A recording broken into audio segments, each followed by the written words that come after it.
નમસ્કાર વિદ્યાર્થી મિત્રો, હું ભાવેશ વાળા આજના આપણા વિડિયો લેક્ચરની અંદર દરેક વિદ્યાર્થી મિત્રોનું હાર્દિક સ્વાગત કરું છું.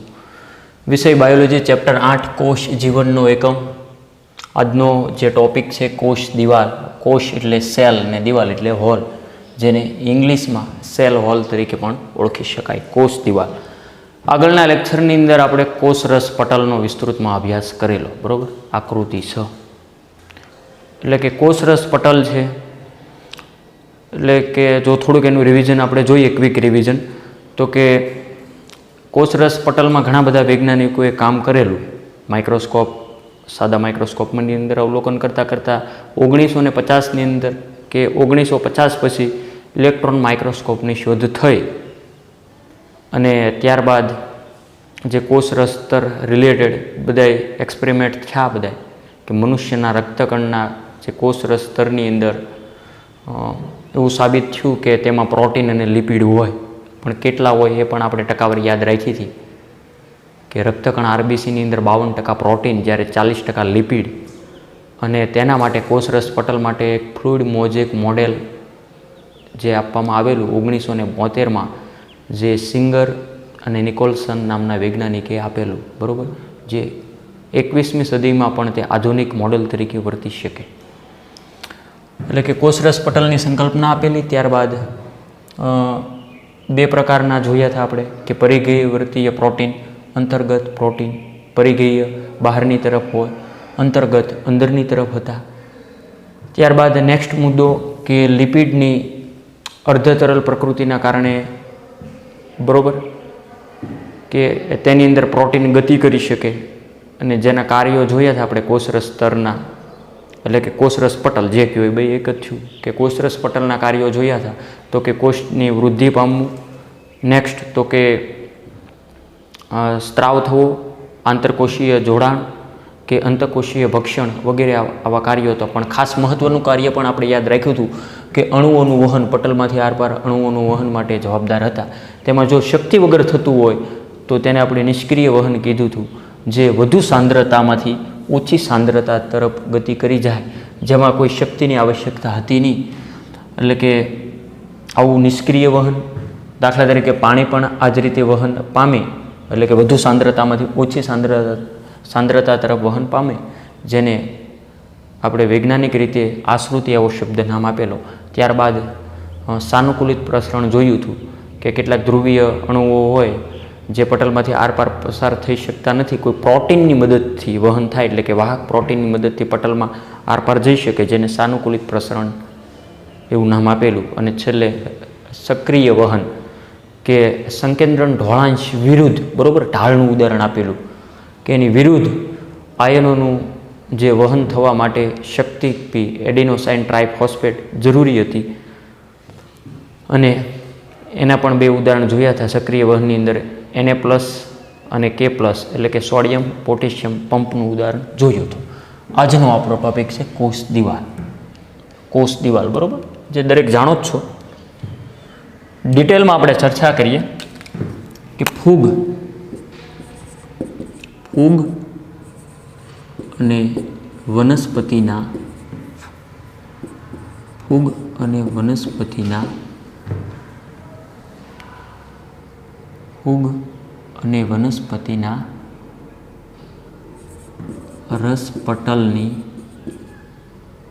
રસપટલની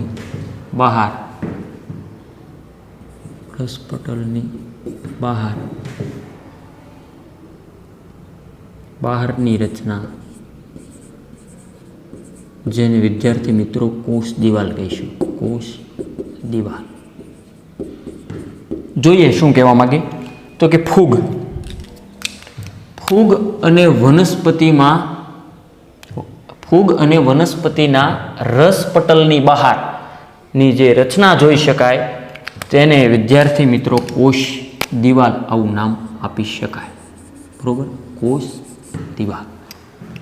થોડુંક આકૃતિમાં ડેમોન્સ્ટ્રેશન જોઈએ કે અહીંયા હું રેડ રંગનો કોષ દર્શાવું. આર્ય કોષ, આ રેડ છે એ એની કોષ દિવાલ થઈ. અહીંયા ગ્રીન ડોટેડ દર્શાવું, આ ગ્રીન જે છું એ રસપટલ છું, રસપટલ કયો કે કોષ રસપટલ કયો, કારણ કે કોષમાં આવેલું એવું નામ આપી શકાય, કોષ રસપટલ અથવા રસપટલ બે એક જ થયું. શું કીધું? ફૂગ અને વનસ્પતિના રસપટલની બહાર, જો બહારની બાજુ, અંદર તો કોષ રસ છે ને, અંદરની વાત નથી. બહારની રચનાને શું કહેવાય? કોષ દિવાલ. હવે કોષ દિવાલ અહીં આપણે જોઈએ છે. હવે એના કાર્યો પણ આપણે થોડાક વિસ્તૃતમાં જોઈએ. નેક્સ્ટ મુદ્દો છે કાર્ય.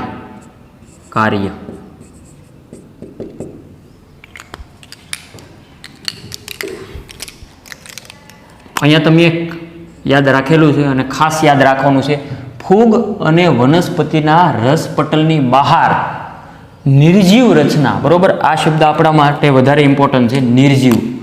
બરોબર, જે કોષ દિવાલ ને જીવંત ગણી શકાય નહીં, નિર્જીવ. શા માટે? કારણ કે એ સમયાંતરે એ નવી દ્વિતીયક કોષ દિવાલ અંદરની બાજુથી નિર્માણ થતી હોય, બહારની કોષ દિવાલ જે મૃત પામે. બરોબર, જેમ જેમ ઉદાહરણ આગળ આવશે એમ આપણે આગળ વાત કરીશું. દાખલા તરીકે મનુષ્યના વાળ છે એ બહારની બાજુ છે એ નિર્જીવ છે. બરોબર, અંદર છે.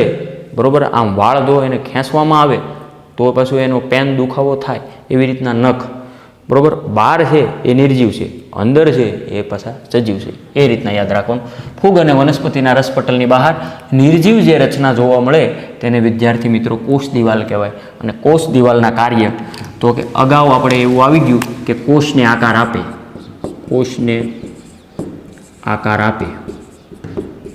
બસ એટલું જ એનું કાર્ય. તો કે ના, હાવ એટલું નથી. બરોબર, કે કોષને આકાર આપે એટલું જ નહીં, પરંતુ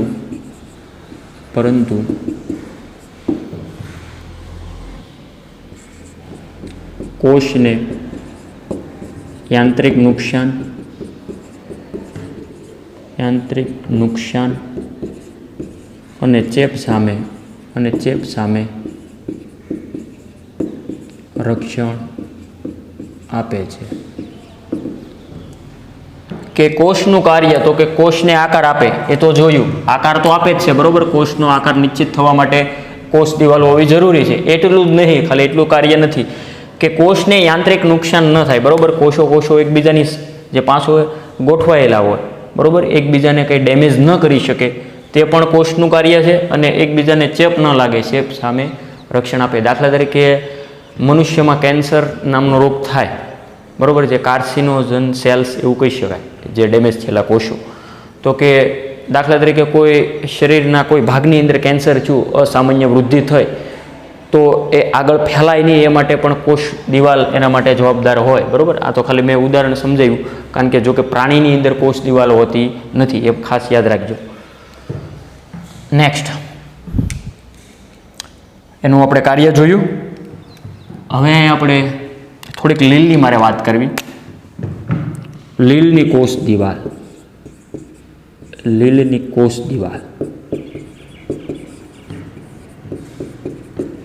શેની બનેલી હોય? તો કે સેલ્યુલોઝ, ત્યારબાદ ગેલેક્ટન્સ, મેનોઝ અને CaCO3 એટલે કે કેલ્શિયમ કાર્બોનેટ. આ તમને ખ્યાલ હોવું જોઈએ. ત્યારબાદ નેક્સ્ટ મુદ્દો આવશે વનસ્પતિની કોષ દિવાલ.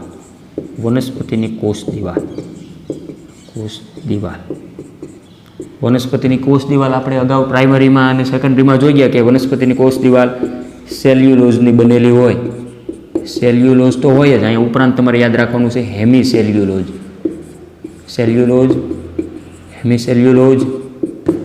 ત્યારબાદ પેક્ટિન આવશે, અને પ્રોટીનની બનેલી. અહીંયા પણ ની બનેલી. ચાલો અહીંયા જોઈએ. તો કે લીલનું સાહેબ અહીં શા માટે લખ્યું? તો કે ફૂગ અને વનસ્પતિ. અહીંયા મેં કીધું એમ કે લીલ છે એ વનસ્પતિ છે, રંજક દ્રવ્ય ધરાવે છે. બરોબર, જે પ્રકાશ સંશ્લેષી છે, પ્રકાશ સંશ્લેષણ કરે અને પોતે પોતાનો ખોરાક નિર્માણ કરી શકે. એટલે લીલ છે એ વનસ્પતિ છે, બરાબર. લીલની કોષ દિવાલ અને વનસ્પતિની કોષ દિવાલ. એટલા માટે અહીંયા આપણે યાદ રાખવાનું છે કે લીલની કોષ દિવાલ છે એ સેલ્યુલોઝ, ગેલેક્ટન્સ, મેનોઝ અને CaCO3 એટલે કે કેલ્શિયમ કાર્બોનેટની બનેલી હોય. જ્યારે વનસ્પતિની કોષ દિવાલ જો તમને પૂછવામાં આવે તો કે સેલ્યુલોઝ, હેમિસેલ્યુલોઝ, પેક્ટિન અને પ્રોટીનની બનેલી હોય. હવે થોડુંક એક્સ્ટ્રા વાત કરીએ આપણે ફૂગની કોષ દિવાલ. ફૂગની કોષ દિવાલ કાઇટિનની બનેલી હોય. કાઇટિનની બનેલી, જે ટેક્સમાં આપેલું નથી પણ આ તમારે નીટ માટે યાદ રાખવાનું છે, બરાબર છે. એક્સ્ટ્રા થોડુંક નોલેજ આપણે જોઈએ. ફૂગની કોષ દિવાલ કાઇટિનની બનેલી. નેક્સ્ટ મુદ્દો આપણે વાત કરીએ કે વનસ્પતિના તરુણ કોષમાં પ્રાથમિક કોષ દિવાલ હોય. પ્રાથમિક કોષ દિવાલ હોય અને પ્રાથમિક કોષ દિવાલની જે આપણે વાત કરી, કે જેમાં વૃદ્ધિની ક્ષમતા હોય એવું આપણે કહી શકીએ. જેમાં વૃદ્ધિની ક્ષમતા હોય, જે પરિપક્વ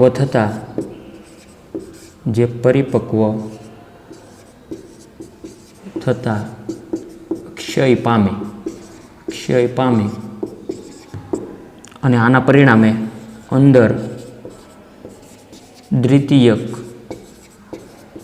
કોષ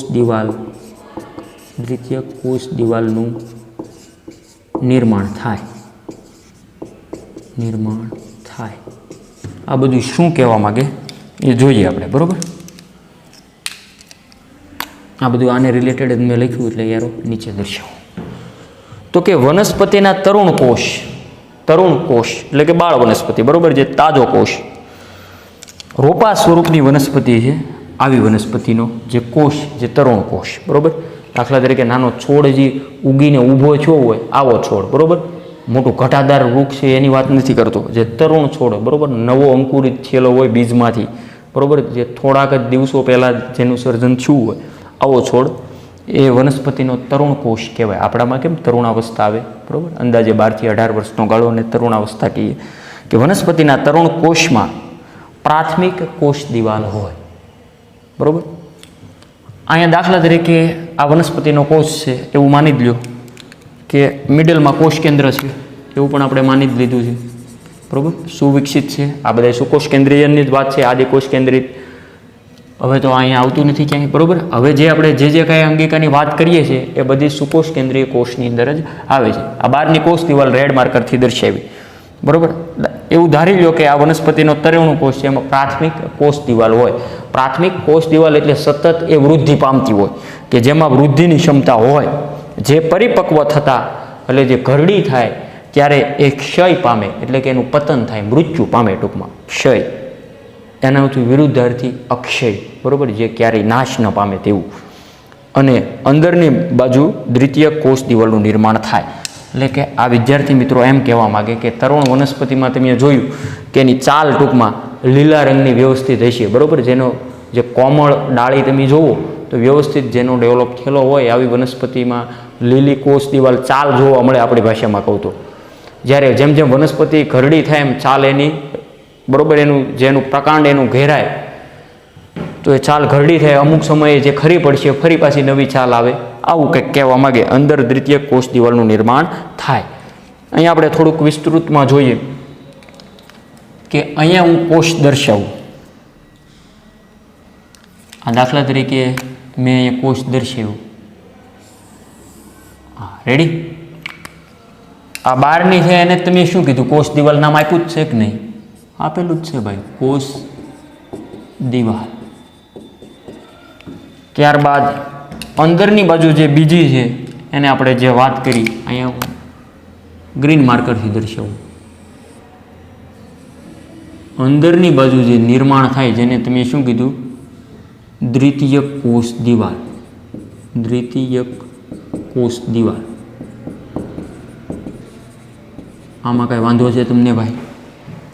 દ્વિતીયક કોષ દિવાલ કોને કહેવાય? અંદરની બાજુથી જ નિર્માણ થાય ને, બહારથી કંઈ નિર્માણ ન થાય, અંદર દ્વિતીયક કોષ દિવાલનું નિર્માણ થાય. હવે જે શબ્દ મારે તમને યાદ રાખવો છે એ ખાસ અહીંયા જોજે કે કોષ દિવાલ અને દ્વિતીયક કોષ દિવાલની વચ્ચે એક સ્તર આવેલું હોય છે. એ મારે તમને યાદ રખાવવું છે, એ ખાસ યાદ રાખવાનું છે, જે હું રેડ માર્કરથી દર્શાવ્યું.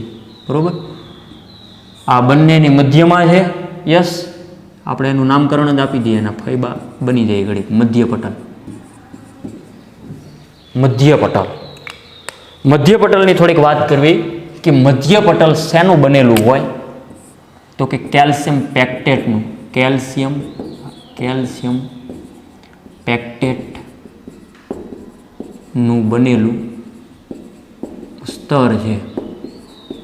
ચાલો, એટલી વસ્તુ ક્લિયર. કેલ્શિયમ પેક્ટેટનું બનેલું સ્તર મધ્યપટલનું. તો કે મધ્યપટલ વચ્ચે છે એકબીજાને, આ બંને જે ટૂંકમાં કોષ દિવાલ અને દ્વિતીયક કોષ દિવાલ વચ્ચેનો સેતુ, બરોબર, એકબીજાને જોડવાનું કાર્ય કરે. અંદર આવેલા કોષ રસ અહીંયા છે. આ જે તમને ખ્યાલ જ છે આ બધું.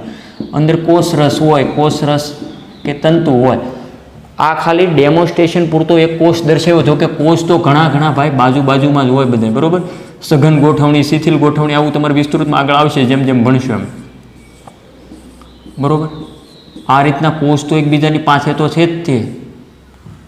આપણે કીધું માનવ શરીર 10⁻40, બરોબર, 10⁻14 એટલા કોષોના બનેલા છે. તો આમાં કેટલા મીંડા થયા પાછળ અંદાજ લગાડો. બરોબર?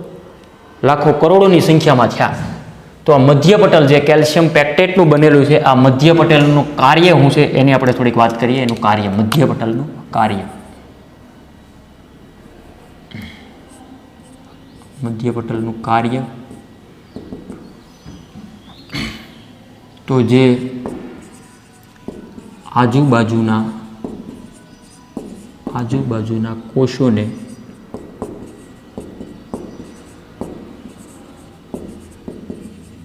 એકબીજા સાથે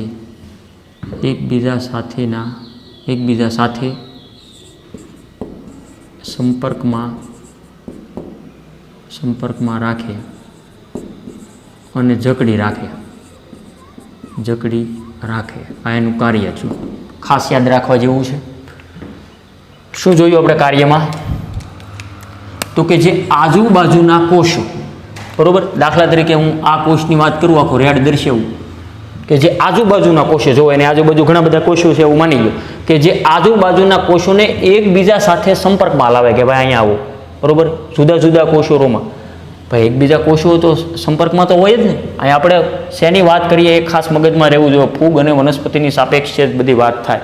અહીંયા મનુષ્ય ખાલી ઉદાહરણ પૂરતું હું આપતો હોઉં છું. આ તમારે યાદ રાખવાનું છે. ફૂગ અને વનસ્પતિના રસપટલની બહાર જે નિર્જીવ રચના જોવા મળે જેને કોષ દિવાલ કહેવાય. બરોબર છે? Cell wall. અહીંયા આપણે કીધું એમ કે જે આજુબાજુના કોષોને એકબીજાના સંપર્કમાં રાખે અને જકડી રાખે, એને જે પકડી રાખશે. બરોબર? પહેલાં આજુબાજુના કોષોને કે એકબીજાની અડોઅડ રહો એમ. બરોબર? કે પાછે ગોઠવાઈ જાઓ. હવે કે જવાનું નથી કે અહીંથી આગળ પાછું જવાનું જ નથી. અહીં એમનું જકડાઈ જ રહો હાવ. બરોબર? તો જેનો આકાર જે કાંઈ શેપ છે એ વ્યવસ્થિત થાય ને. આ મધ્યપટલનું કાર્ય જોયું. બરોબર? હવે નેક્સ્ટ મુદ્દો, આપણે અહીંયા કોષ દિવાલની વાત જે પૂરી કરી. હવે નેક્સ્ટ અંગિકા આવે છે અંતકોષ પટલ નામની આવે છે, જેમાં અંતકોષ રસજાળ છે, ગોલ્ગી કાય છે, આવી ઘણી બધી અંગિકા છે.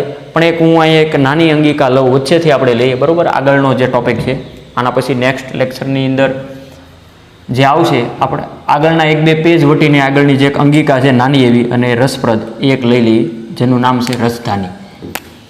બરોબર? નેક્સ્ટ ટોપિક આવી રહ્યો છે રસધાની.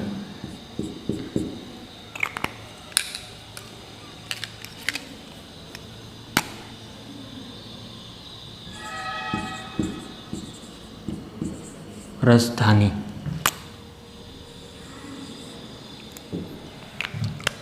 તો સૌ પ્રથમ રસધાનીની વ્યાખ્યા આવે છે ટેક્સ્ટ મુજબ. કોષ રસ પટલ દ્વારા ઘેરાયેલ જગ્યાને રસધાની કહે છે. રસધાની કહે છે. રસધાની, નોટ રાજધાની. બરોબર, એ આખો જીકેનો પ્રશ્ન થઈ ગયો કે આપણી રાજધાની ક્યાં આવી. બરોબર, અહીંયા રસધાની વાત છે જે તમને ખબર છે વનસ્પતિ કોષમાં. યસ, વનસ્પતિ કોષમાં જોઈ હતી. એટલે કે વનસ્પતિ કોષમાં આપણે આવી અગાઉ વાત આવી ગઈ કે વનસ્પતિ કોષમાં મોટી રસધાની જોવા મળે. પણ કેવડી મોટી કહું તમને. વનસ્પતિ કોષમાં 90% જેટલો ભાગ રસધાની રોકે છે. આ બધું સુકોષ કેન્દ્રીય છે. એટલે નેક્સ્ટ મુદ્દો લખી નાખીએ. જે એક પટલમય અંગિકા છે.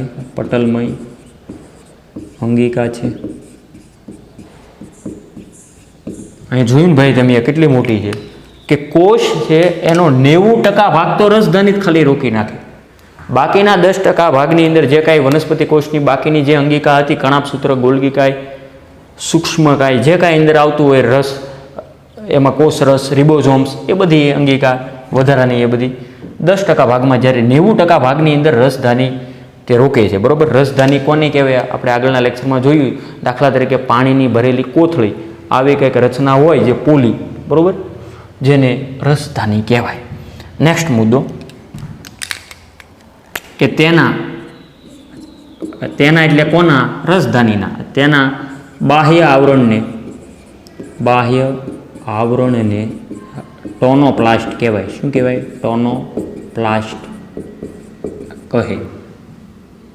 ટોનોપ્લાસ્ટ કહે છે.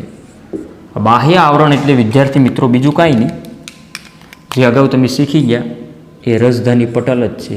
રસધાની પટલ, રસધાનીની ફરતે આવેલું પટલ. બરોબર, જેને અહીંયા દાખલા તરીકે હું દર્શાવું કે વનસ્પતિ કોષ છે એટલે આપણે ગ્રીન માર્કરથી દર્શાવવાનો પ્રયત્ન કરીએ. રેડી? આ વનસ્પતિ કોષ, આ તેમાં આપણે કોષ કેન્દ્ર દર્શાવીએ અહીંયા, અને ત્યારબાદ મોટી રસધાની. કેટલી મોટી? 90% ભાગ રોકે એટલી. એટલે આમ અંદાજિત આપણે કાલ્પનિક દર્શાવી કે આવી કંઈક મોટી રચના રસધાની છે. બરોબર, આ જે રસધાની દર્શાવી. બરોબર, શું કીધું કે તેના બાહ્ય આવરણને, રસધાનીનું બાહ્ય આવરણ આ જ થયું ને, બ્લેક બોર્ડર એની ફ્રેમ, તેના બાહ્ય આવરણને શું કહેવાય? રસધાની પટલ, અથવા ઇંગ્લિશ નામ છે ટોનોપ્લાસ્ટ તરીકે ઓળખી શકાય. નેક્સ્ટ મુદ્દો વાત કરીએ કે તેમાં એટલે કે રસધાનીમાં શું હોય તો કે ધાની રસ. તેમાં ધાની રસ હોય જે હંમેશા કોષરસ કરતા અધિસાંદ્ર દ્રાવણ સ્વરૂપે હોય. અને નેક્સ્ટ હજી મારે મુદ્દો વાત કરવી છે કે રસધાની પટલમાંથી આયનોનું વહન સંકેન્દ્રણ ઢોળાંજ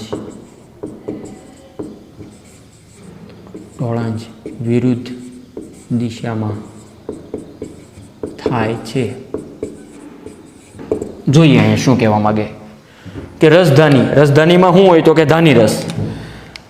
આર્ય રસધાની. બરોબર, તેની અંદર જે લિક્વિડ ભરેલું છે તેને આપણે ધાની રસ કહી દઈએ. ચાલો, એટલી વસ્તુ ક્લિયર. આ વનસ્પતિ કોષ છે, વનસ્પતિ કોષમાં રસધાની હોય એ મને તમને ખ્યાલ છે પાક્કો. બરોબર ને? આ વનસ્પતિ કોષમાં જે રસધાનીની અંદર ધાની રસ હોય જે હંમેશા કોષ રસ. હવે બાકીના ભાગમાં કોષ રસ હશે કે નહીં? હા કે ના? હા તો લે, કેમ ભૂલી ગયા? બાકીના ભાગમાં ભાઈ કોષ રસ ન હોય? આપણે અગાઉ એવું તો જોઈ ગયા કે વનસ્પતિમાં કોષ રસ હોય ને તેમાં બધી અંગિકાઓ હોય. આ કોષ રસ બ્લુ રંગના ટપકા. એ એમ કહેવા માગે છે કે જે ધાનીરસ હોય આમાં રસધાનીની અંદર જે કોષરસ કરતા અધિસાંદ્ર દ્રાવણ સ્વરૂપે હોય, એટલે કે આની સાંદ્રતા, આ રસધાનીની સાંદ્રતા છે એ વધુ હોય. અહીંયા સાંદ્રતા છે એ વધુ હોય છે, બરોબર. જે કોની સાપેક્ષે? તો કે કોષરસની સાપેક્ષે, બરોબર. ત્યારબાદ તો કે અધિસાંદ્ર એટલે વધુ સાંદ્રતા, બરોબર. જો દાખલા તરીકે એ વાત કરવી હોય તો આવું આપણે કહી શકીએ કે કોઈ ખાંડનું દ્રાવણ છે, બરોબર. કોઈ બીકરની અંદર ખાંડનું દ્રાવણ લીધું ને કોઈ અન્ય બીકરની અંદર મેં સાદું પાણી લીધું. જે ખાંડનું દ્રાવણ થયું એ સાદા પાણીની સાપેક્ષે અધિસાંદ્ર કહેવાય, જેની સાંદ્રતા વધુ કહેવાય. જ્યારે પાણીની સાંદ્રતા આજે ખાંડના દ્રાવણની સાપેક્ષે ઓછી કહેવાય, બરોબર. જેમાં વધુ છે એ અધિક, એના ઉપરથી શબ્દ યાદ રહી, અધિસાંદ્ર, બરોબર. ત્યારબાદ ઓછી સાંદ્રતા, બરોબર, જેને અધોસાંદ્ર કહેવાય. અને દાખલા તરીકે આ બંનેને મિક્સ કરી દઉં, આજે ખાંડનું દ્રાવણ ને પાણી બંનેને મિક્સ કરી દઉં, સરખી થઈ ગઈ બંનેની સાંદ્રતા. પછી બે બીકરમાં અડધા અડધા ભરી લઉં તો સાંદ્રતા સરખી, જેને સમસાંદ્ર કહેવાય. આગળ તમારા ટોપિક આવશે જે 12માની અંદર, બરોબર. આને ટૂંકમાં હાઇપરટોનિક કહેવાય, એનેથી નીચે હાઇપોટોનિક, અને સરખું હોય તો આઇસોટોનિક. અધિસાંદ્ર, અહીંયા જે આપણે વાત કરીએ મુદ્દાની, અધિસાંદ્ર એટલે આની સાપેક્ષે સાંદ્રતા વધુ હોય, બરોબર. હવે તમને ખબર છે દ્રાવણ છે એ વધુ સાંદ્રતા તરફથી ઓછી સાંદ્રતા તરફ ગતિ કરે તો એને આપણે કેવું વહન કહેતા હતા? વધુથી ઓછી તરફ, તો કે નિષ્ક્રિય વહન. હવે અહીંથી દાખલા તરીકે કોષરસની અંદર પ્રવેશવું છે તો શક્તિ લગાડવી પડશે, કારણ કે અંદર સાંદ્રતા વધુ છે, એટલે ઓછી સાંદ્રતામાંથી વધુ સાંદ્રતા, બરોબર. બસ એ બધું હવે તમે સમજી ગયા કે રસધાની પટલમાંથી આયનોનું વહન સંકેન્દ્રણ ઢોળાંશ વિરુદ્ધ દિશામાં થાય, એટલે કે સક્રિય વહન અહીંયા છું. નેક્સ્ટ મુદ્દો મારે વાત કરવો કે અમીબા જે અનિયમિત આકારનું હતું, જે જોયું હતું આપણે આગળ ધોરણ 10માં તમારે આવી ગયું કે અમીબાની અંદર આકુંચક રસધાની હોય, રસધાની જોવા મળે. શા માટે? બરોબર, તે તેના ઉત્સર્જન માટે જવાબદાર છે. ઉત્સર્જન માટે જવાબદાર હોય, બરોબર. ત્યારબાદ મારે પ્રોટિસ્ટાની વાત કરવી છે થોડીક. પ્રોટિસ્ટામાં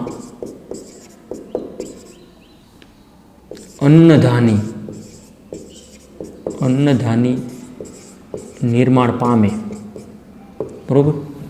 અન્નધાનીનું નિર્માણ થાય, શા માટે થાય? તો એનું કાર્ય આપણે થોડુંક જોઈએ. ખાદ્ય પદાર્થોના ગ્રહણ માટે. ઓકે, જોઈએ બધી વસ્તુ. તો કે પ્રોટિસ્ટા, જે પ્રજીવ સમુદાય કે પ્રોટિસ્ટાના બધા જ કોષો એમાં આવી ગયા. દાખલા તરીકે અમીબા છે, પેરામિશિયમ, પ્લાઝ્મોડિયમ વગેરે વગેરે, કે એમાં પ્રોટિસ્ટામાં અન્નધાનીનું નિર્માણ થાય, બરોબર. એટલે કે રસધાનીનું એક પ્રકારની એ રસધાની જ છે જે અન્નધાનીમાં કન્વર્ટ થઈ ગયેલી હોય. હવે અન્નધાનીમાં શેનો સંગ્રહ હોય? અન્નનો, બરોબર. અન્ન એટલે બોલે તો જે ખાદ્ય પદાર્થોના ગ્રહણ માટે જવાબદાર હોય, બરોબર. જે કંઈ પ્રોટિસ્ટા નામના પ્રજીવ ખોરાક ગ્રહણ કર્યો હોય એ બધું અન્નધાનીમાં સંગ્રહ થાય એમ કહેવા માગે. જ્યારે અમીબામાં આકુંચક પ્રકારની રસધાની હોય જે ઉત્સર્જન માટે જવાબદાર હોય, બરોબર. શરીરનો જે નકામો કચરો બહાર જે ત્યાગ કરવાની ક્રિયા, જેને ઉત્સર્જન કહેવાય, બરોબર. એટલી વસ્તુ ક્લિયર. તો આજે આપણે જે કોષ દિવાલ એટલે કે સેલ વોલ અને રસધાની નામના બે ટોપિક જોયા, બરોબર. વ્યવસ્થિત જોઈ લો અને બોર્ડ વર્ક વ્યવસ્થિત બુકની અંદર, બરોબર. મેં આગળ લેક્ચરમાં કીધું એમ મલ્ટી કલરની પેનથી લખવાનો પ્રયત્ન કરવો, બરોબર.